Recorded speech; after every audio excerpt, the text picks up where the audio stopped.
चलिए आज हम लोग देखते हैं उदाइन के बारे में, क्योंकि इससे पहले 2 वीडियो और बना चुके हैं जो मगध साम्राज्य के हर्यक वंश के बिंबिसार और अजातशत्रु पर है। तो जब उस वीडियो में देखेंगे, प्रीवियस वीडियो में, तो उसमें अजातशत्रु के बारे में विस्तृत रूप से चर्चा है, और उससे पहले वाले वीडियो में देखेंगे तो उसमें बिंबिसार के बारे में विस्तृत रूप से चर्चा की गई है। अब हम बात करते हैं अजातशत्रु का पुत्र उदाइन के बारे में। कौन है? उदाइन। ये जो शासन किया, इसका शासन काल था 460 ईसा पूर्व से लेकर के 460 ईसा पूर्व से लेकर के 444 ईसा पूर्व तक इसने शासन किया।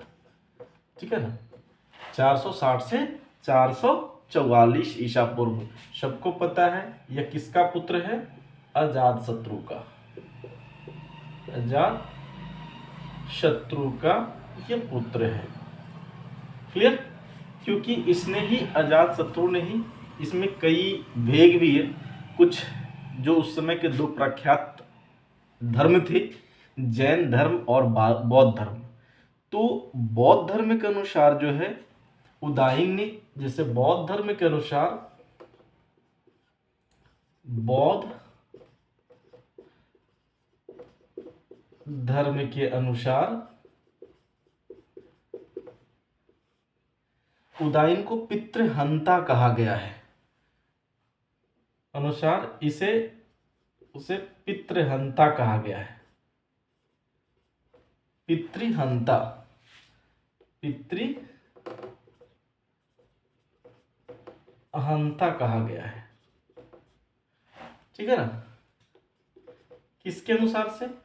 बौद्ध ग्रंथ के अनुसार से कहा गया है। बौद्ध धर्म में इसे पितृहंता कहा गया है। लेकिन यही जब बात करते हैं हम लोग जैन धर्म के अनुसार इसे पितृभक्त कहा गया है। पितृभक्त कहा गया है, यानी पितृभक्त कहा गया है। तो अब यहाँ पे 2 भेद है, क्योंकि उस समय जो था तो 2 ही धर्म के बारे में विशेष रूप से चर्चा है, और इन्हीं दोनों धर्म में ने कहा है। एक में उदाइन को पितृहंता कहा है, तो दूसरे ने इसे पितृभक्त कहा है। किस ग्रंथ में है? जैन धर्म के परिशिष्ट पर्वन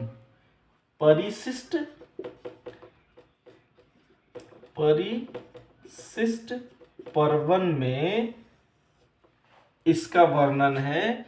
परिशिष्ट पर्वन के अनुसार उदाइन पितृभक्त था। क्या था? पितृभक्त था। लेकिन यही बौद्ध ग्रंथ क्या कहते हैं? इसे पितृहंता कहते हैं। कहा जाता है कि जब ये अपने पिता के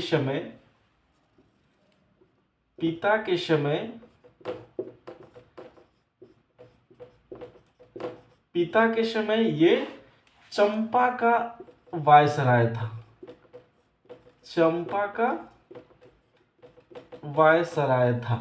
कौन? उदाइन अपने पिता अजातशत्रु के समय में चंपा का वायसराय था। यानी चंपा एक राज साम्राज्य था जिसका ये वायसराय था, क्योंकि उस समय अजातशत्रु ने चंपा को विजित कर लिया था। ठीक है? जैन ग्रंथ में इसके माता का नाम जो है वो पद्मावत मिलता है। जैन ग्रंथों में उदाइन के मां का नाम पद्मावत मिलता है। ठीक है ना? क्या मिलता है? पद्मावत मिलता है। किसमें? जैन ग्रंथों में इसके माता का नाम पद्मावत है। जैन ग्रंथों के अनुसार कहा जाता है ये उदाइन जो था वो जैन धर्मावलंबी था, जैन मतानुयायी था। ये जैन मतानुयायी था, यानी कहा जाए तो उदाइन जैन धर्म को मानने वाला था। इसीलिए भी लोग इसको जो आलोचना करते हैं तो कहते हैं कि इसीलिए जैन धर्म में इसे बढ़ा चढ़ा करके बताया गया है कि उदायन पितृभक्त था। कहा जाता है कि जब इनके पिता के समय, अजातशत्रु के समय, जब उदायन चंपा का वायसराय था तो और इसे खबर मिली कि इनके पिता की मृत्यु हो गई है, तो ये शोक में डूब गया था, ऐसा कहा गया है जैन ग्रंथों के अनुसार। याद रखेंगे, बौद्ध मतानुसार नहीं, बौद्ध धर्म इसे नहीं मानता है। बौद्ध धर्म ये मानता है कि उदायन अपने पिता की हत्या करके ही गद्दी पे बैठा था, लेकिन जैन इसका विपरीत मानता है, एकदम विरोध में जाता है। कहा जाता है, जैन धर्म के अनुसार कहता है कि जब इसे इसके पिता की मृत्यु की खबर मिली तो ये चंपा से मगध आया, और उस समय यहाँ के कुलीन वर्गों ने, कुलीन मतलब कहते हैं जो राजशाही घर में होते हैं, जैसे मंत्री हो गए, वायसराय हो गए, तो उन लोगों ने उदायन को शासक बनाया था, मगध का साम्राज्य सौंपा था। ठीक है। उदायन का एक सबसे बड़ा जो काम था वो था उदायन ने पाटलिपुत्र नगर की स्थापना की थी। किसकी? पाटलिपुत्र नगर की स्थापना की थी। ठीक है ना। उदायन पाटलिपुत्र नगर की स्थापना किया था और अपनी राजधानी राजगृह से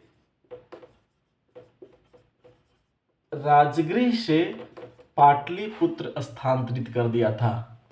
राजगीर से पाटलिपुत्र स्थानांतरित कर दिया था। ठीक है ना। राजगीर से पाटलिपुत्र स्थानांतरित कर दिया था।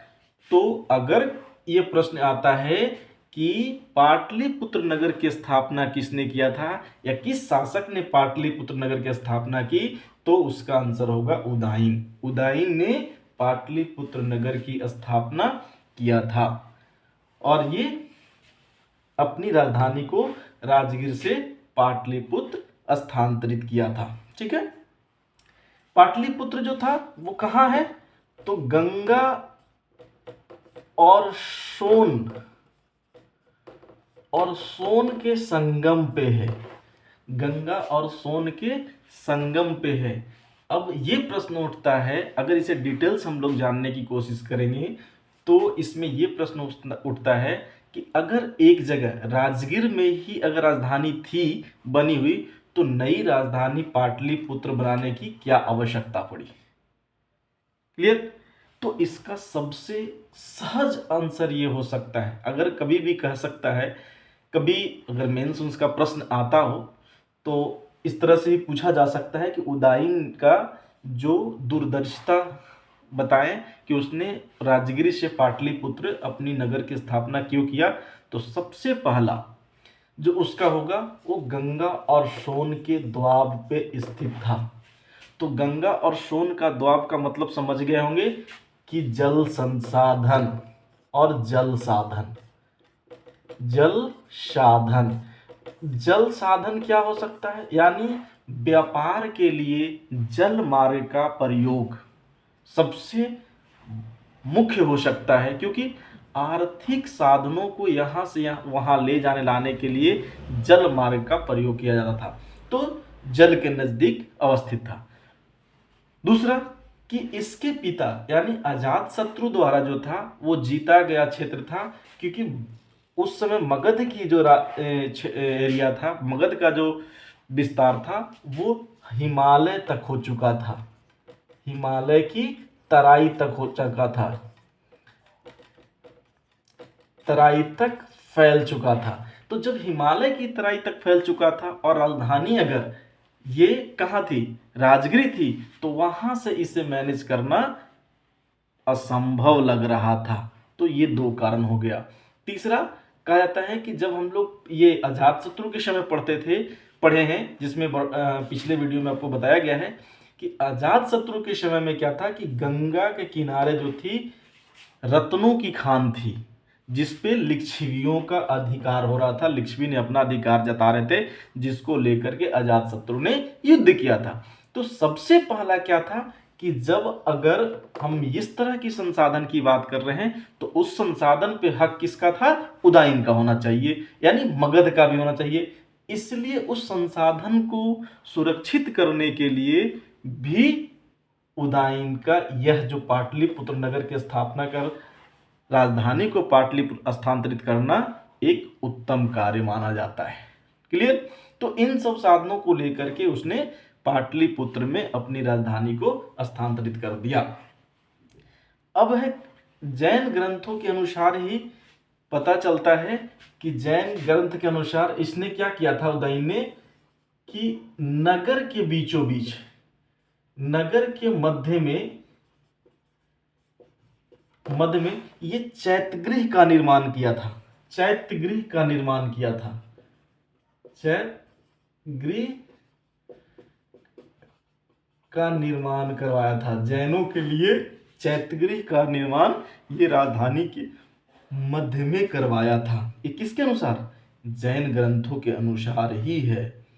तो इतना क्लियर हो गया कि जैन मतानुयायी था। इसमें दो ही चीज पूछता है ज्यादा कि उदाइन किस धर्म को मानने वाला था, पाटलिपुत्र किस नदियों के संगम पे स्थित है, और पाटलिपुत्र की स्थापना किसने करवाया था या किसने किया था, ये सबसे इंपॉर्टेंट है। लेकिन अगर पाटलिपुत्र के इतिहास के बारे में या फिर मेंस आंसर राइटिंग के बारे में लिखने के लिए आ जाए तो आपका जो मैंने बताया वो पॉइंट मस्ट हो सकता है, इंपॉर्टेंट है, जिसे नोट कर लीजिए आप कहीं भी कि वो क्या है? जल साधन था, रत्नों का भंडार था, हिमालय की तराई तक उसका विस्तार हो चुका था।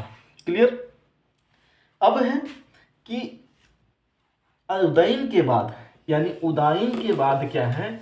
उदाइन के 3 पुत्र थे। किसके अनुसार? उदाइन के 3 पुत्र थे। ये बौद्ध ग्रंथों के अनुसार,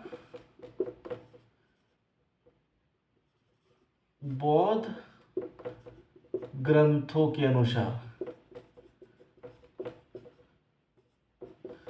अनुसार उदाइन के 3 पुत्र थे। कौन कौन 3 पुत्र थे? तो एक था पहला अनिरुद्ध।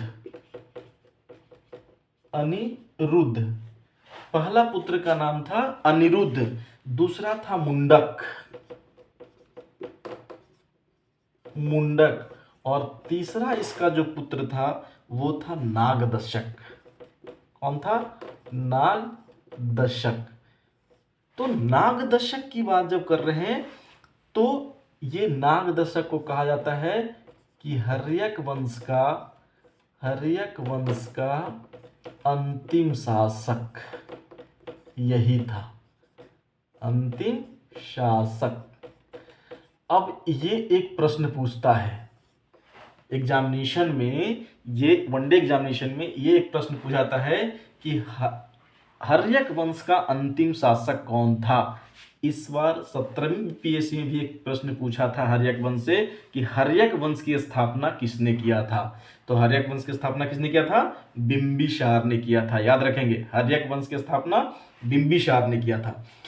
अब ये नागदशक था अंतिम शासक, क्योंकि ये सब भोग विलासी शासक थे, ज्यादा शासन नहीं किए, आपस में ही लड़ते मरते साम्राज्य का विनाश कर बैठे। कहा जाता है कि इन लोग इतने भोग विलासी थे कि इनके समय में आंतरिक संघर्ष उत्पन्न हो चुका था, जिससे शेषुनाग वंश की स्थापना हुई थी। ठीक है? पुराणों में इसे क्या कहा गया है? दर्शक कहा गया है। पुराणों में इसे दर्शक कहा गया है। दर्शक कहा गया है। ठीक है ना? पुराणों में इसे क्या कहा गया? दर्शक कहा गया है। तो आज का वीडियो हर्यक वंश पे अंतिम वीडियो था। हर्यक वंश 3 वीडियो में कंप्लीट हो चुका है। आपको प्रत्येक इतिहास की जो जानकारी मिलेगी वो डिटेल्स मिलेगी, जो आपको मेंस और प्रीलिम्स के मध्य नजर को रखते हुए दिया जाएगा, लेकिन मेंस का पॉइंट ऑफ व्यू कम होगा, मुख्य रूप से ये पीटी आधारित होगा। यदि आपको वीडियो अच्छा लगा हो तो चैनल को सब्सक्राइब करें, शेयर करें और बेल आइकन को दबाएं, जिससे कि आप तक हर वीडियो का नोटिफिकेशन पहुंचता रहे। Thank you.